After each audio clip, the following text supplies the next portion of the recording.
Welcome back to the Lanterne Rouge Cycling Podcast for the biggest stage of this year's Tour de France. No, I'm just kidding.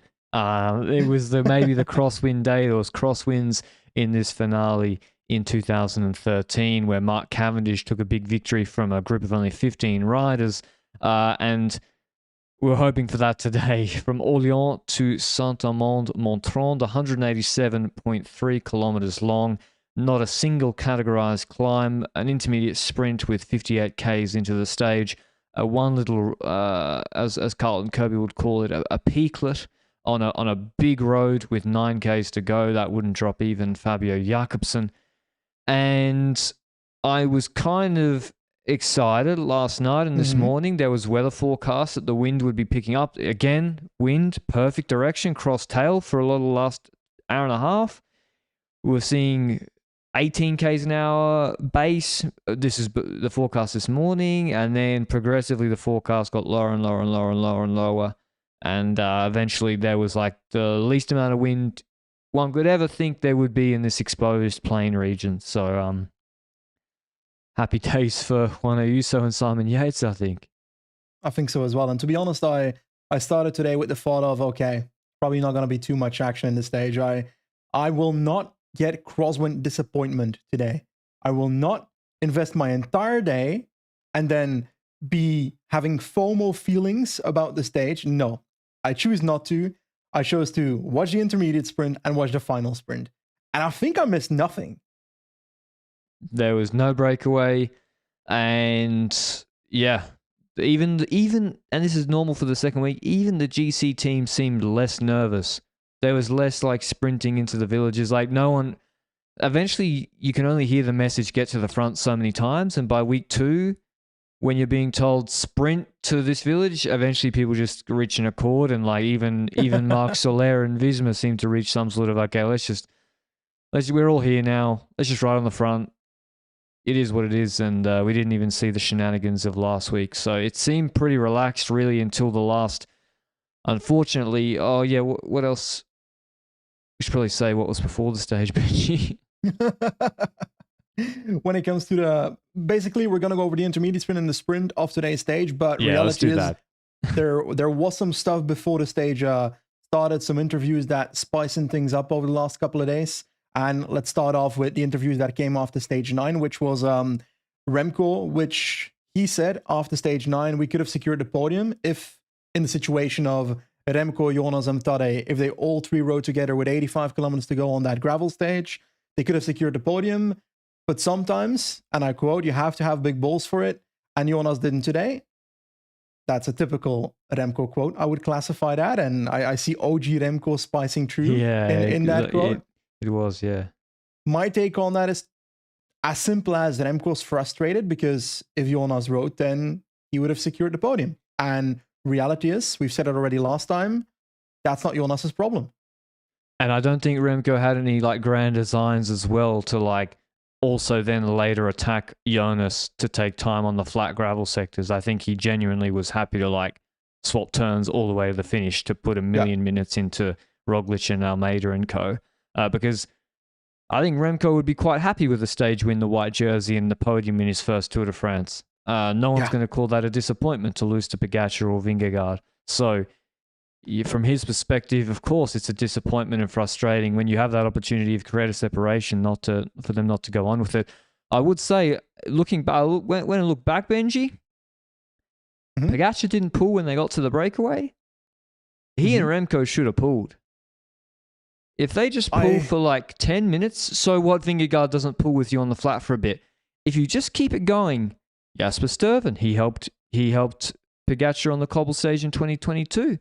Maybe those guys start working with you because the gap starts to extend to the peloton and Jarek G starts pulling and Healy. Who knows what Ben Healy would do? I think they should have continued. They gave up too quick when they got to the breakaway, in my view. I think that's a possible take, but I think from their perspective, perhaps maybe Pogačar was thinking, okay, if Vingegaard is just going to sit on, he's just going to sit on and benefit from more work, and maybe later he will be the one trying to counter me on a stage where I was planning to counter Vingegaard.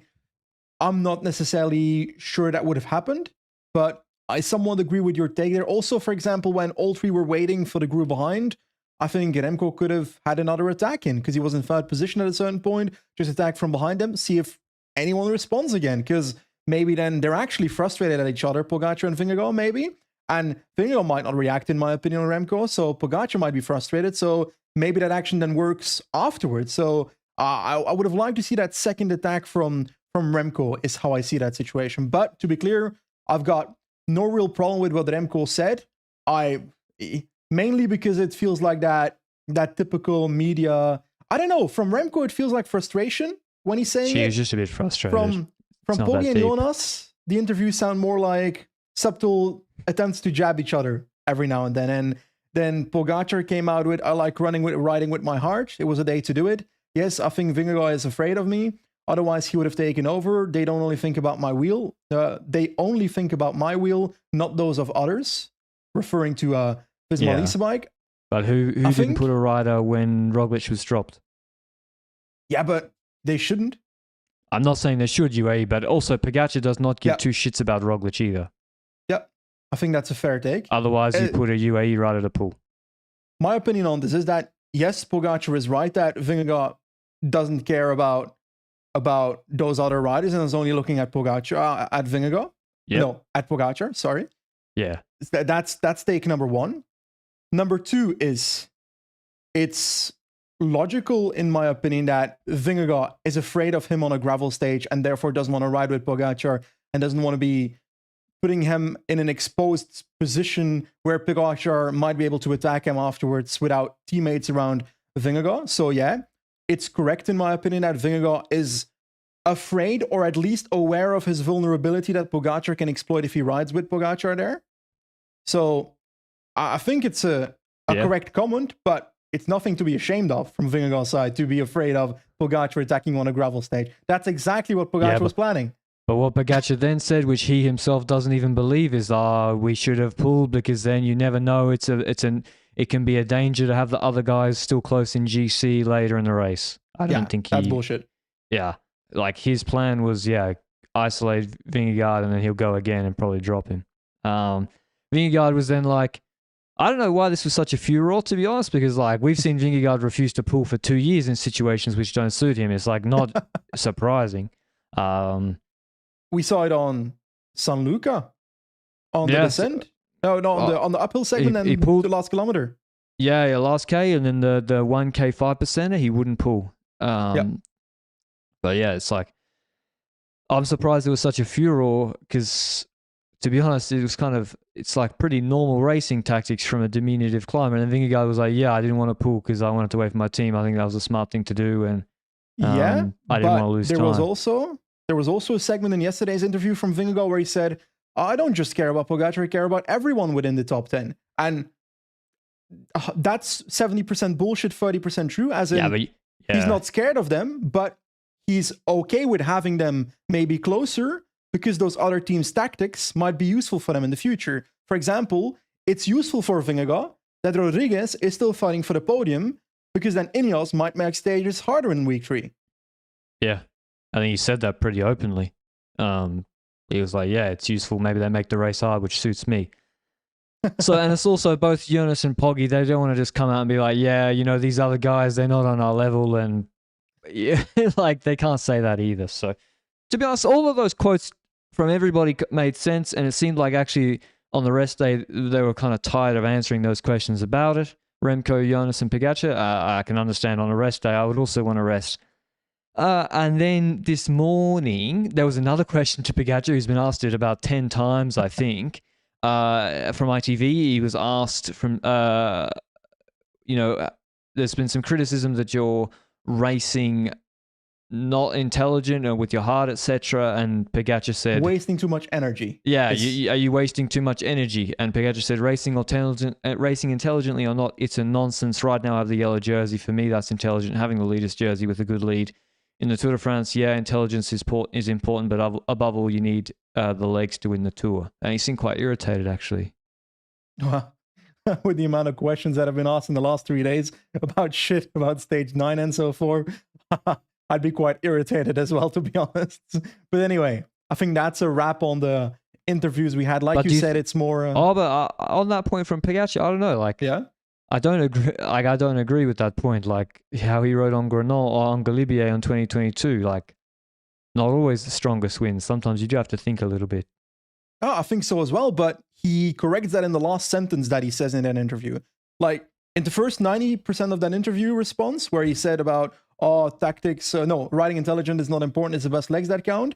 But then in the last sentence, he says, yeah, the Tour de France, tactics are important, but having the rider with the best legs, no, but the rider with the best legs wins in the end, which I about 75% agree with, because you need the legs to be able to pull out tactics in the first place.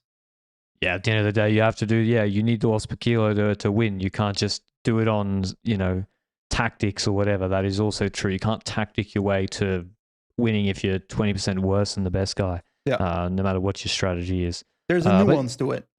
Yeah, but definitely it seems like there's more, I don't know, there just seems to be more back and forth this year compared to previous years. Maybe it's the addition of Remco into the mix, but definitely there seems to be more back and forth this year. We'll see how that continues in the Tour. But the intermediate sprint, Kobe Holsons goes in the breakaway with Brent Van Moor. Yep. Belgian breakaway to take IS points away from Philipsen. I think that's a great move. I think Intermarché is kind of making that move intelligent because, yes, there's a chance that Biniam beats Philipsen at the intermediate sprint, but if he can reduce the potential point gain of Philipsen, if Philipsen does beat Biniam, then I think that is a good move because the first rider gets 20 points in 17 and 15 and 13, then 12, 11, 10, I think, or maybe it goes from 13 to 11. Not completely sure about that, but the more points, the more places you are behind, the less the points gain or loss is going to be within the peloton. Yeah, and with it's those only riders a 1 point delta. Yeah, with those riders taking the points from the breakaway, it becomes a 1 point delta from the peloton. And then we're looking at, okay, Philipsen versus Biniam. Are we going to see a proper lead out? And we do see Van der Poel doing a lead out for Philipsen on the road as well. And there's a bit of a deviation story in this sprint, isn't there? Yeah, so Philipsen launches and he's going to win the IS, or it looks like he's winning it easily. Binny's found his wheel again. Binny starts to jump to the right. There's not much space in the first place, frankly, on the right. Mm-hmm. And then Philipsen looks over his left shoulder at Damar, who's on the other side of the road, and he's got, I don't know, two bike lengths on. And when Philipsen looks over left, he then veers sharply right. At the same time, Binny's trying to shoot the gap. A new set of hoardings come in, or barriers. The Skoda, I think, sponsor barriers. Yep. So then, Philipsen moves that way. Hoardings come in. Binny nearly gets his front wheel chopped into oblivion at 65 k's an hour. And I think Danny Rowe on comms nearly she let out a gasp because it really looked like Binny nearly got chopped. And it's both. It's I think. Oh, what do you think about it, Benji? Because I am obviously yes, I got a view on it. Okay, so my view on it is that there's phases to this sprint. At first, you've got Philipsen gradually moving right, not endangering anyone yet. That is the first portion of the sprint where he moves close to the barriers, but there's still a space for Biniam to move through. But the space isn't actually that huge. And that's when he starts looking left. Now, first of all, when it comes to looking left behind you in a sprint, I don't think any sprinter or lead-out should ever do that. We've seen so many crashes because of lead-outs and sprinters looking behind them and accidentally, as a consequence, deviating to the opposite side that they're looking at, because that's a natural thing that happens, that I think there should be more hammering on the fact that that shouldn't be done in the first place. That being said, he looks left, and to me it seems like he didn't move right while he was looking left, but after. So it's kind of like he looks forward again, and then he veers right, and it's that moment, that second deviation, not the first gradual one, but the second one where it moves to the right again, where I felt like, oof, that was a moment where it looked like on screen Biniam had to stop his sprint because he was trying to move up on the right side of Philipsen. Now, the other factor, like you said, is this is about 20 to 10 meters in front of the barriers, which come slightly into the road, which second, topic that I want to talk about. In the last kilometer here, the barriers move in twice. Also, during the actual sprint, where those two sprinters are trying to launch, the barriers come in. Now, the deviation on paper happens before the barriers come in, is how I saw it. That second deviation to the right into Binyam happens before the barriers come in. And I think that's definitely a questionable move. And I'm honestly, considering all the situations here with the barriers, with the first deviation being slow, the second deviation is where I'm looking at. And honestly, I think it's not, I think it's definitely a questionable move, but I think it's hard to judge. Yeah, the barriers moving in definitely complicate it. That being said, I think just from a perspective of why are you looking over your shoulder during a sprint, number one. And then I don't think Philipsen meant to move today at all. I think no intention, unlike the other days. I think this is an unconscious movement that when you look, if you're driving a car and you look to a shoulder check, you can move to the other side. And I think same with riding a bike. If you look, so if you go and watch how Remco crashed in the Giro in the sprint stage, he looks left. When Ballerini left him after 3Ks to go, he drifts right just a bit. Kirsch comes over his front wheel. This is the same. He looks left because he wants to stop his sprint because he doesn't want to sprint all out to the line if he's already won it. And because of that, he moves right and nearly chops Binny. And it's a sharp move, right? And it's like pretty amateur, honestly. Like, I don't think he meant anything bad by it, but he, again, can't sprint in a straight line. There's two parts here. The first part about the rule is riders are forbidden to deviate from the lane after they selected the lane that they're going to sprint in, or the line, because in two places on the UCI rules, it's written differently, the rule, to be clear. So the UCI should probably get that in order. But first of all, he chooses his line by going to the barrier and chooses that line across the barrier. But that second deviation is technically moving off his line. But is it a big move? No. The rule doesn't declare how big the move needs to be. Groenewegen's move on Jakobsen in Polonia wasn't actually a half a street or anything, was a small move as well, but they're close to each other, so it's dangerous. And the second factor is, when it comes to those barriers, I don't think the discussion, first of all, the barriers don't need to come in at that point. The ASO needs to figure that out. But second of all, I don't think that barrier was there. The barrier didn't come in yet when the deviation happened. I'm just rewatching it now. It's like, it's probably, if we have to discuss it this much, then probably you can't relegate somebody because it's not so clear, you know? Yeah. For me, it's on the fence, this one. But yeah, I do want to add, intent is irrelevant. Whether you want to deviate or not is irrelevant. The fact that you deviate and endanger someone, regardless of intent, is how it's written in the rules. I just think like intent is what makes. So yeah, for me, you get relegated regardless of intent. Exactly, you can't tell what's in someone's mind. I was just inferring his intent. The second topic is then intent comes in for me when it comes to this disciplinary commission. If they feel like you actually maliciously try to crash someone, then they come in my opinion. But when it comes to the rule itself, intent is relevant. Yeah, for sure. It's also like, yeah, just another, maybe not black spot, but more like, can you just fix yourself up a little bit, please, Jasper Philipsen? That's all we're asking. Just sprint in a straight line.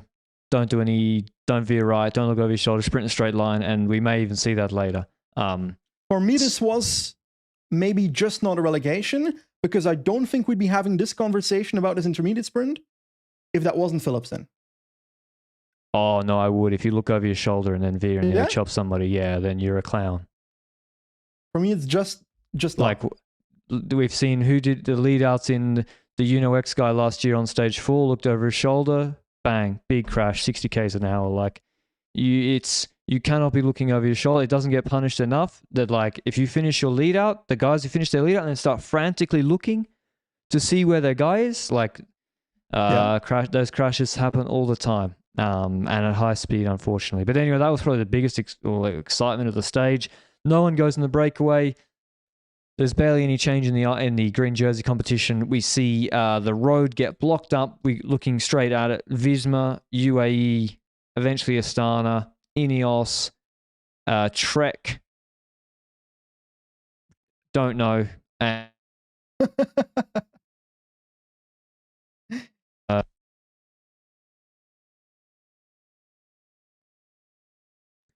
literally nothing happens. Basically, the peloton just ride on the front, and in case there's crosswinds, which never comes. And then we have a hill. There's a big sprint. There was thankfully no crash. I was very nervous about that hill before the 4Ks to go. 4Ks to go happen, and the sprinters teams take over. Benji, I don't think there was anything else in this stage. Yeah, nothing else happened in this stage. Why would we talk 10 minutes about intermediate sprint if anything else happened in this sprint? So in this stage, so it's all about the last 5 kilometers, and it's like Visma on the left side, Israel Alpecin on the other side of the road, trying to get their sprinters to the front. It was a big move from Alpecin to get riders to the front. Then they had like Van der Poel, Philipsen temporarily lost Van der Poel's wheel with about 4.5 kilometers to go roughly. And then there were two other Alpecin guys that were kind of off the back. So I would expect them to just be there just in case they need them, because they weren't actually part of the lead out at the front. And I was looking for other riders. The lead was moving up in the last 2 kilometers.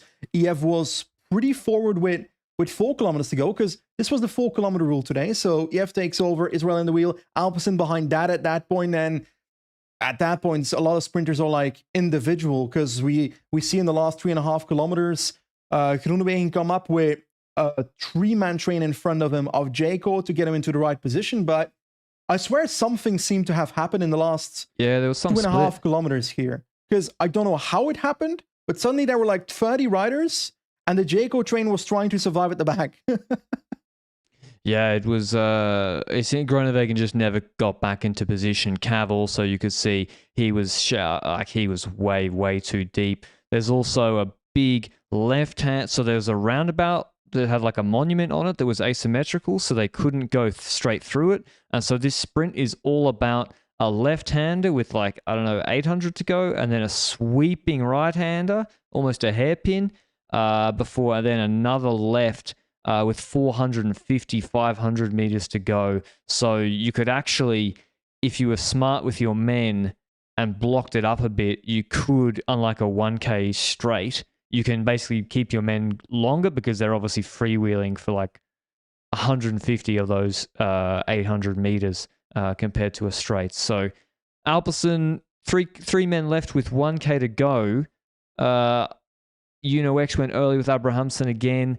Christophe Laporte moves Van Aert up on the left-hand side, and you think, oh, that's very, very early. And then he basically was just going for that first left-hand corner, and he's trying to get in between the Alpecin train, which he does. I don't know if it was Robbie Hayes and then Søren Kragh, or if it was, I can't tell just in Robbie Hayes and Søren Kragh. I'm going to say it's... I think it's Kragh, Hayes, and then Van der Poel. But no. Where's Ricard then? Ricard's not even doing the lead outs. He didn't even have an aero helmet on today. He was in week 1, but he seems to be out of the train this time. Yeah. Anyway, it goes Alpecin, second last lead out man. Laporte takes his wheel off Van der Poel on the left-hander. Van Aert gets put on Philipsen's wheel and then loses it in the right-hander. That's his sprint over. Ackermann takes it off him. Gaviria takes it off him. And then through the last left-hander, Van der Poel opens up with about 400 to go, and it looks like his lead out of last year, the perfect lead out, leaves enough space to the barriers, or basically Philipsen can choose either side that he wants to sprint to. Philipsen opens up his sprint, and with Bini, I think, coming from a bit deeper, he wasn't directly on Philipsen's wheel. He was like moving up positions on Gaviria and eventually finds it, but Philipsen opens up his sprint and wins the sprint easily by bike lengths and bike lengths. They got it right today, Alpecin. He said the values or power numbers are the same as last year, and with the super lead out that they did today, Alpecin really, no one could beat him. From that position, that lead out, that sprint, no one could beat Philipsen. Yeah, for certain. And I think there's actually like one small thing they might have been able to do better, which is when Van der Poel is in that final straight, Van der Poel should probably look for a line just next to the barrier so we can open it up and then Philipsen can come through on the right side. You know, there is a danger though that you get boxed in that situation, but your sprinter is more likely to win then because they all have to go around Van der Poel as well in that situation. Yeah. But regardless, near perfect lead out when it comes to Alpecin, and Philipsen does a clean sprint at the finish line, and he wins by a bike length. And Binyam does come around behind and looks like the second best sprinter here at the finish line. And I gotta be honest about it, if Binyam is maybe on the wheel of Philipsen, we've got a bit of a battle ongoing, but with Akkerman being in between in the final straight, there was no one going to beat Philipsen in that final, because he was definitely the fastest sprinter, equal to Binyam maybe, but probably faster today. Exactly. Now, maybe if he doesn't get dropped off right at the line, and sure, if Groenewegen or Binny's in his wheel and they've saved energy up to that point, maybe with the draft. But today, to be honest, Alpecin looked like they did in 2023, and that must be a weight off their shoulders and relief for Philipsen, for Van der Poel, for the team, and because it was coming as well. Like we said this, Benji, before, last week, we're like, he's going to win a stage. He's still too fast, and there's just so many sprints in this Tour de France. The big surprise to me is Binny second again. Like, this is, like, no offense to Binny, but he's not been that good a bunch sprinter. In Tirreno, he ran fourth in one of them, and in the others, non-competitive this year, and some of them were quite suitable, actually. In the Tour last year, he had one top five, and he finished the Tour. In Tirreno, third and a fourth last year as well. He just, in the hectic big sprints, hasn't looked as good. Maybe the lead-outs made a big difference. It is Mike Turnison and Lorenz Rex who look really good. Maybe he's more comfortable with it, but he is absolutely on fire. Like I said, the big danger for him losing green is, if Philipsen starts to win a couple of stages, it can quickly change. But if you're coming second, you're still losing 20 points, but it's different to losing 40 or 45 points. So second's huge for him. Ackerman third, Van Aert fourth, Gaviria fifth, Sam Bennett sixth, Degenkolb seventh, Bauhaus eighth, Groenewegen never really got into it ninth, and Zangler 10th with Coquard 13th. I don't know what's going on there. I think I listened to an interview of Vasseur. I think he said both they're going to change and maybe both of them get to sprint.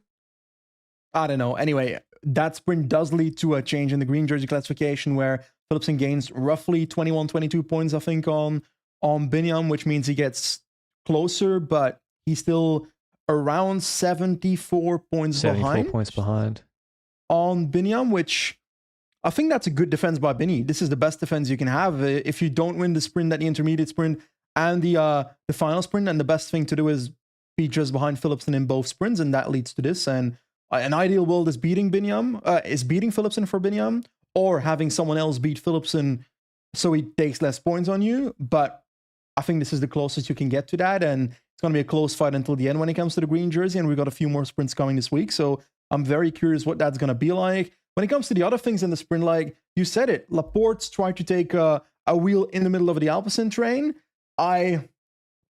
It's a move. Is it super useful for Wout van Aert that he's then in that position? Maybe it can lead to a moment where Wout van Aert can use Laporte's wheel, but I don't know about that. So with the second Van Aert lost it was in that corner, like you mentioned. Yeah, I don't think Laporte did. I think Laporte did a good job. Van Aert he didn't hold the wheel through the corners, and if you can't do that, then it's over. Exactly. And when it comes to the other sprinters, I feel like Gaviria has been close. He's like not been close to a victory at any point, but I feel like he's been close enough to do like 3 top fives. And I think that's a solid performance from Gaviria, to be honest. And let's be honest, there's no corner in the last 300 meters in a lot of these sprints. So yeah, but he made up positions in those earlier corners. He did. Like he comes underneath Van Aert. He dares to go faster in these corners, and that's why that strategy is maybe one that he tries going for in sprints before. It's not often successful, though. I think he did it once in the Giro, but 700 anyway. UCI points this year. Yeah. Movistar will be happy. Pretty good. I think they'll be really happy with the return. I mean, what lead out has your man got here? No one, but he's out of contract as well. They'll extend him for sure. They should. 100%. Like, that is one of their top UCI point scorers, and he's giving them relevancy in the Tour de France. He's the only guy giving them relevancy outside of Nelson in the Tour so far. Like, they can't turn your nose up at top threes. So I think they'll extend him. Anyone else, Benji? I think Groenewegen disappointed? I mean, Jakobsen, Benji, I don't want to beat a dead horse, but if you can't compete on this stage where Yeah. it was 100 watts in the wheels all day and like no hills, no categorized climbs, then and he comes 130th, then I'm sorry, but why do they then stop trying to do a lead out? Just stop. Like it's not good.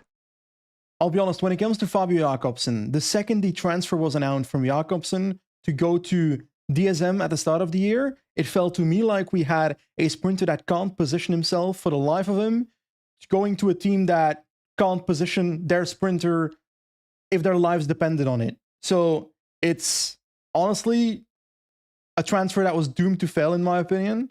It can still turn around if they get a sprint stage somewhere, but it's not looking very bullish in my opinion.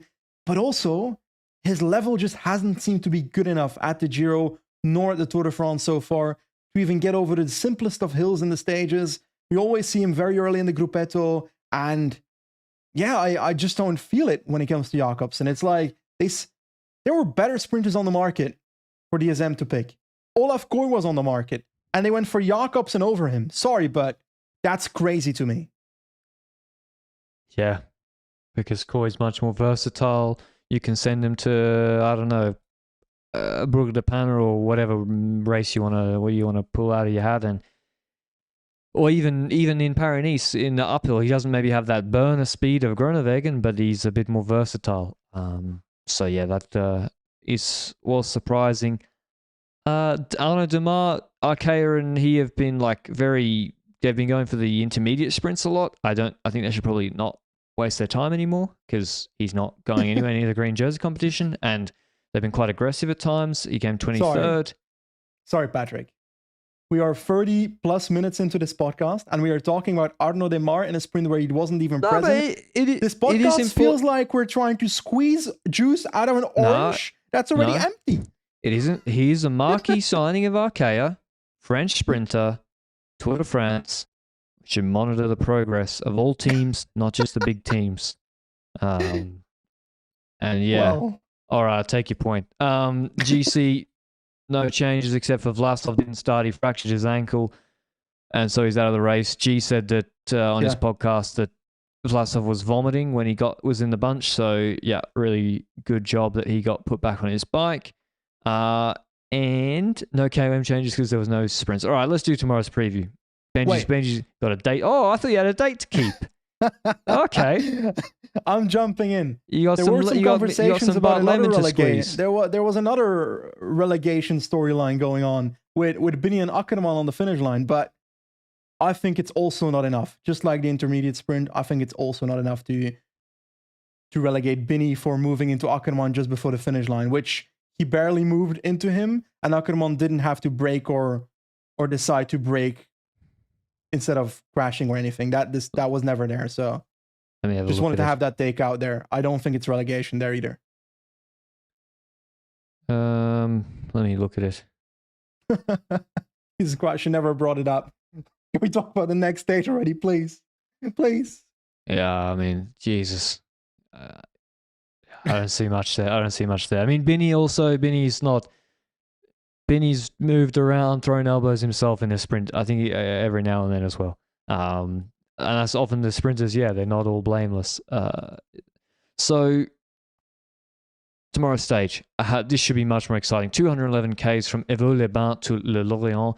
This is the stage Greg Van Avermaet won from the breakaway maybe 6-7 years ago. Don't remember exactly. It's exactly the same last 60 kilometers. The first 160 Ks only have a Cat 4 and a Cat 3, but it is rolling hills the whole time, and so a big breakaway can go, and that's a long time to control. 160 Ks is 3.5 hours, quickest case. So that is very, very different to say, just remember that. If we're comparing Sestriere, where Pollitt had to control sort of on like a false flat for not nearly that long. But then we get into the final. Col du Neuron, 4Ks, 8.6%. Really quite difficult with a K in there, or a mile in there actually, of about 10%. Then a short plateau. Then they do Puy Marie, which is a category 1 climb, 5.3K, 7.8%. Very, very similar to Marie Blanc. The first 3Ks are 5%. And then the last 2.3Ks are about 11.5%, 12%. So it's like, yeah, steady. And then like Mond or Marie Blanc, very, very steep 10 to 11 minute wall. Then a descent, no flat. And then they do the Col de Pertus, which is 4.5Ks, 8.2%. Also irregular. The first 1,800 meters, 9%. Then a 5% K or more or less. And then the last mile is 8.5%. Why are you going to miles? Because it's broken up like that on the La Flamme Rouge thing. It's 16. I'm not saying 1,600 meters every time. They're doing 800 meter increments. And I know also, we've got a lot of Benji, US viewers, but we gotta get these US and British viewers up. So they don't know what we're talking about. We do Ks. They don't know what we're talking about. We say, oh, I live in the UK and I don't know what a fucking mile is. They use miles in the UK. I use PSI, Yeah, I know. feet for height, and kilometers. What's a PSI? Pounds per square inch. You use bar We for say your bar. tires. Yeah, you say bar. Silly metric bar is. And then You're a silly metric. that's not the first time I've heard that. 3 point. Then they have the second or the last real climb is not actually difficult at all. Col de Fond de Serre, 3.4 Ks, which is just over 2 miles, Benji, at 5.5%.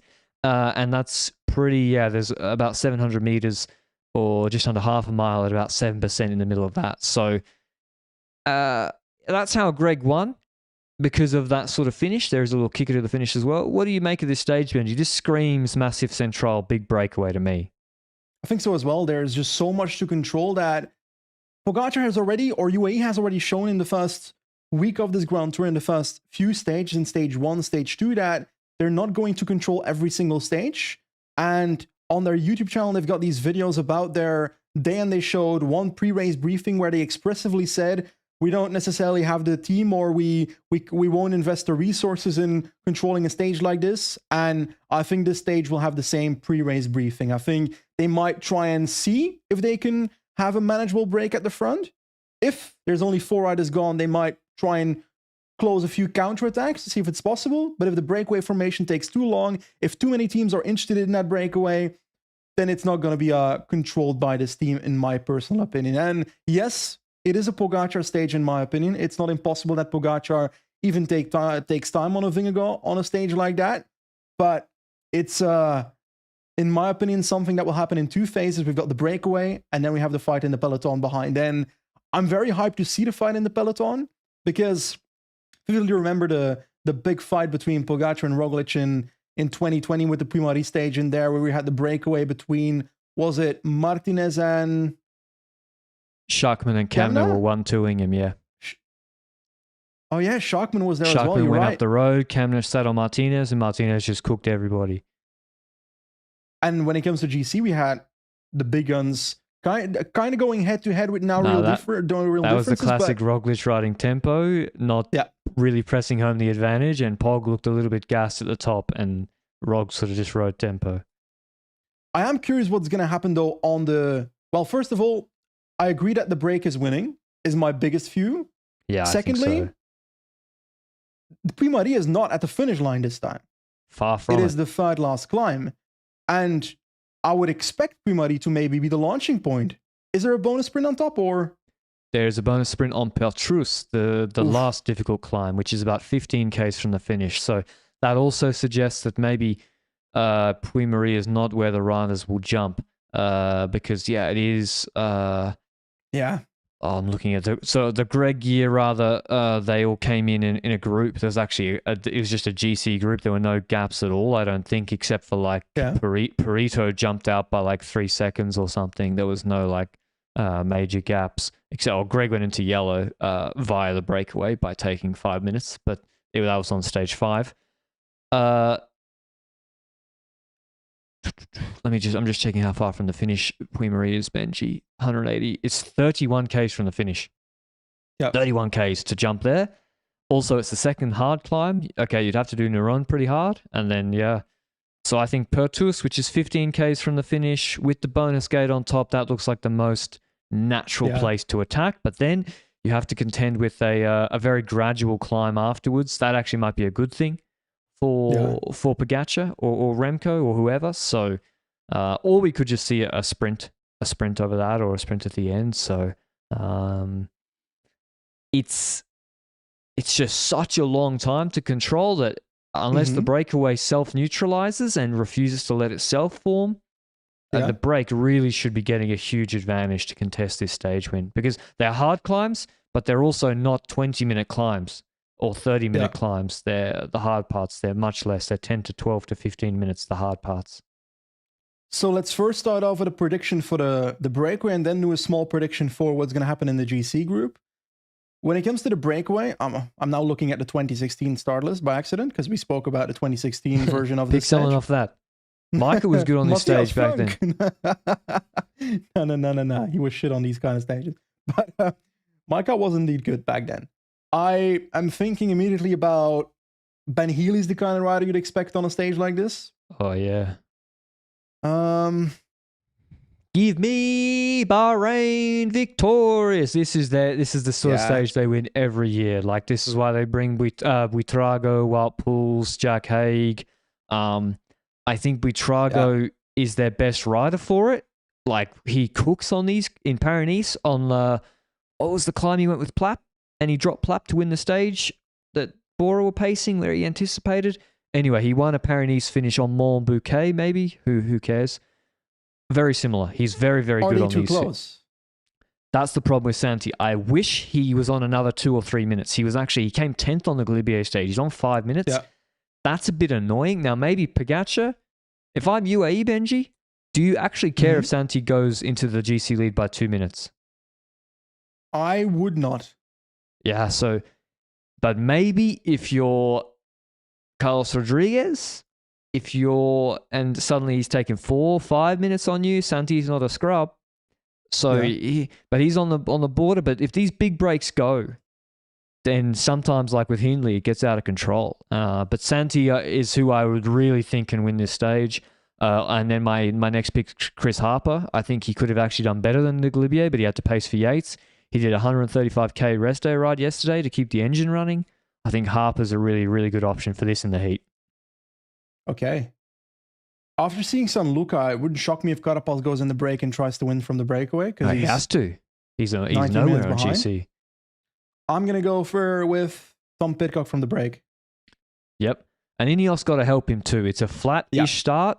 You can't just be like, okay, 57 kilo Pidcock, just jump in the breakaway yourself. They have to help him or try to jump with numbers. Like G, I see no problem why G can't go in the break with him or try jump himself, frankly. G's in good shape too. He came in the Jorgensen group on Galibier. He is in good shape. Or Bardet doubles up. Not impossible. Yeah. Bardet, Frank Van den Broek. It's a nice stage for Van den Broek. That finish with the 5% 3K climb is really good. Or if it comes to a small group punch at the end, DSM, they've got a good option with those two. What about Maxime van Gils? I don't know if the climbing's a bit too much. It is at the end of the day like proper over 10-minute climbs, you know? It's a medium mountain and not a hill this time. Yeah. I would like a Healy or a Carapaz or a Buitrago to drop Van Hills. If you go to the finish with him or the 5% climb, then you got a problem, of course. Yeah. Anyway, I'm going for Pidcock. When it comes to who do you have again? Can I hedge with Santi and Chris Harper? Sure, I'll allow it. Okay, it's Heartbreak winning. So and Santi ain't been allowed in the breaks. They got zero chance. Just saying that. Anyway, GC predictions.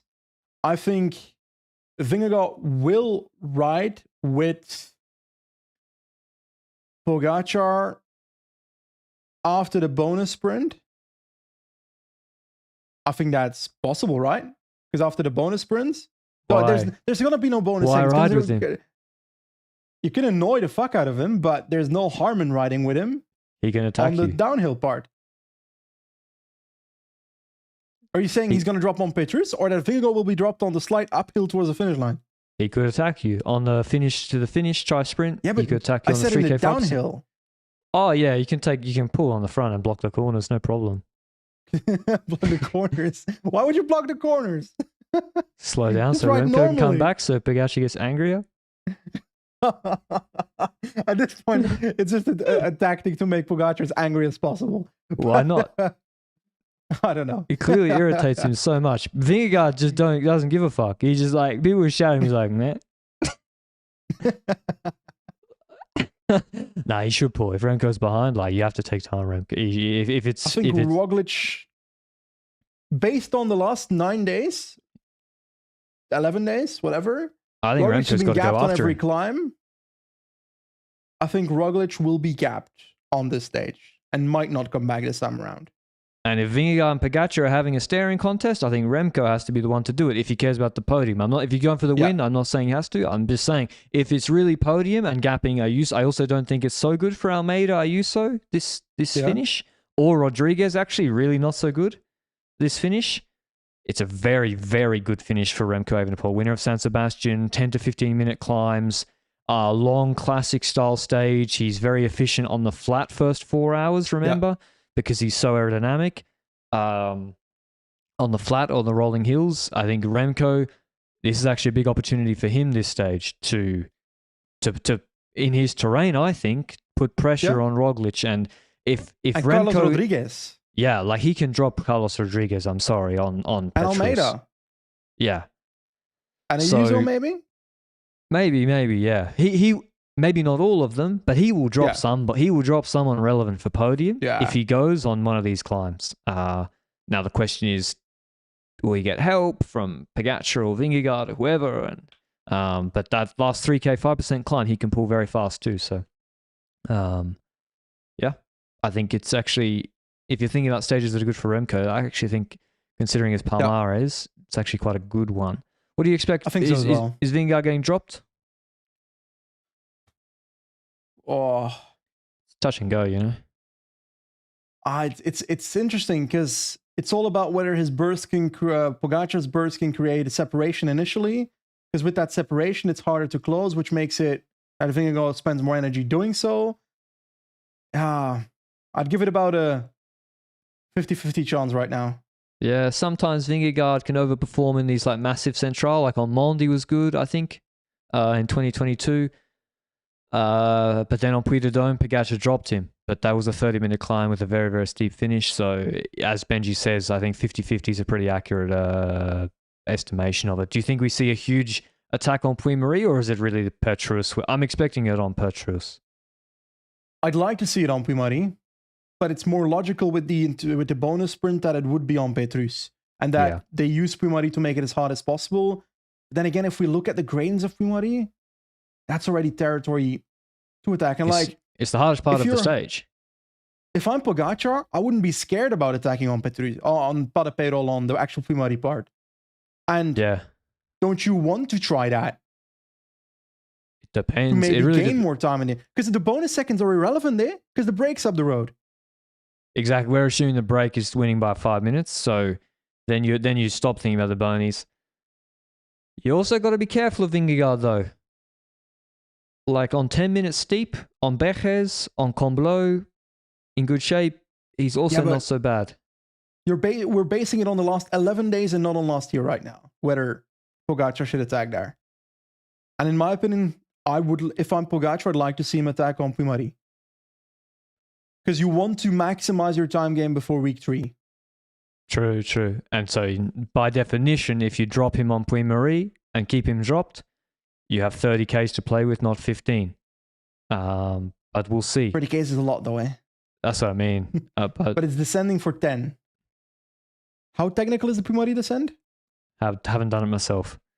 But Thanks for that. To be honest, I think it's like it nets off, or maybe Pogacar has the marginal advantage on descents anyway. And it's short enough that we're talking 2, 5, 7 seconds on a short descent like that. But it should be an exciting stage. Certainly better than today's snooze fest, although me and Benji have managed to gas bag on long enough somehow. I think in the end, it's actually going to be a group of 3 going to the finish together: Pogacar, Vingegaard, and Remco. And Remco pushes it to get some podium breathing space. Is how I see it. And the break wins, but who knows? The weather's not roasting hot. Like I think it was hotter when Danny Felipe Martinez won. it's like, but it's still humid. It's still a long stage, and I can't wait to watch it. So hope you enjoyed this recap, and we'll see you with the stage 11 showdown tomorrow. Till then, ciao.